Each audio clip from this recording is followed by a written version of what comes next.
My entitled vegetarian friend refuses to share her food but expects to eat mine, so I've started ordering meat to keep her hands off my plate. I have a friend who is a vegetarian and very entitled. She believes that her money is hers, and my money is ours. I love sharing food with friends. I eat almost exclusively family style, but I hate sharing food with this friend because she does not share food with me. To avoid confrontation, I have started exclusively ordering meat items whenever we eat together.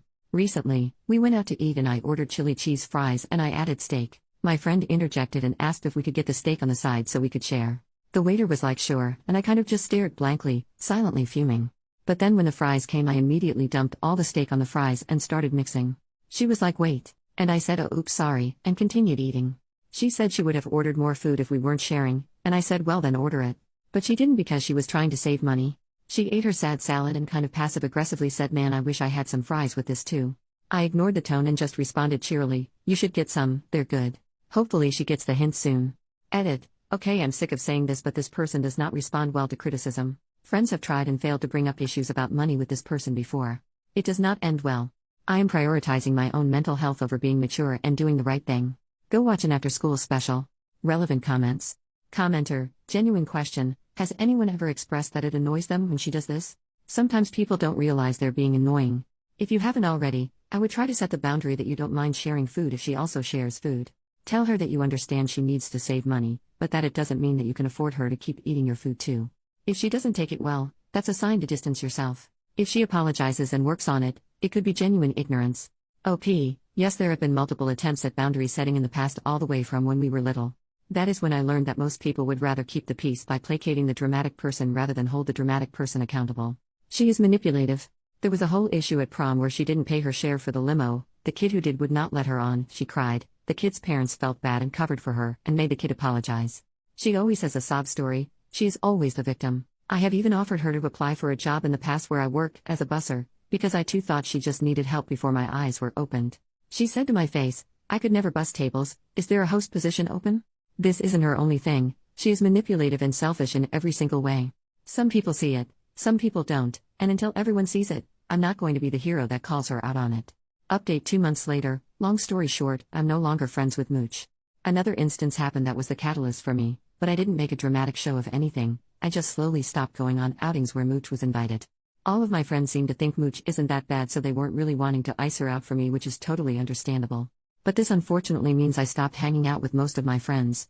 That is until last week. My friends had planned a short spring break trip to Mexico. I didn't go because Mooch was invited. I even warned them that Mooch was going to make it miserable but no one listens to me. And shocker to everyone except for me, the trip was awful. She didn't pay for a single thing. She still owes people her portion of the Airbnb and gas money for the drive. Additionally, she had a sour mood any time plans didn't go her way. Example, group wants to go to the markets, Mooch wants to go to rent a boat, majority rules they go to market, Mooch has a giant frown and makes sure everyone is aware she is having a bad time. One night everyone went clubbing. She got tired and wanted to go home, but no one wanted to go with her. She was waiting around with her giant frown, clearly wanting someone to leave with her so she didn't have to pay for the Uber. She finally orders an Uber for herself. After the Uber arrives, 2 girls decide actually they are tired too so they take the Uber with her. She had the audacity to Venmo request the money for the Uber after having not paid for anything else the entire trip. And one of the girls she Venmo requests was the one that paid for the Airbnb that she still had not paid her back for. For the record, everyone else took turns paying for Ubers, no one Venmo requested each other for that. This was the first and only Uber Mooch ever paid for. That girl immediately starts a group chat with a couple of people on the trip and me with my favorite thing to hear, oh my gosh OP, you were right. Then I got to sit back and just watch as everyone word vomits to me everything terrible that happened on the trip. So it sounds like these 5 people plus me is done with her. Not sure how the rest of the group feels, but at least I have 5 people I can hang out with regularly again. OP responds to a comment saying that the chili fries wasn't even her actual final straw. My final straw was actually when I was her ride to a group activity. Right before I was about to leave, my mom decided to pick a fight with me about my room being a mess. When my mom and I fight, she can be kind of mean, so I was sobbing. And my friends know this. I texted my friends that I couldn't come anymore because my mom grounded me. Mooch said but you were my ride. And I asked the group if someone else can pick her up. Everyone else lives kind of far and no one wants to go out of their way to pick Mooch up. She calls me and asks that if I can't come hang out can I at least come pick her up, drop her off at the hangout location and then pick her up again at the end of the night. She even said I feel like your mom would understand, you made the commitment to drive me. I just said no, and to her credit she accepted it and then ends with well that sucks, I hope you feel better because she can tell I've been crying.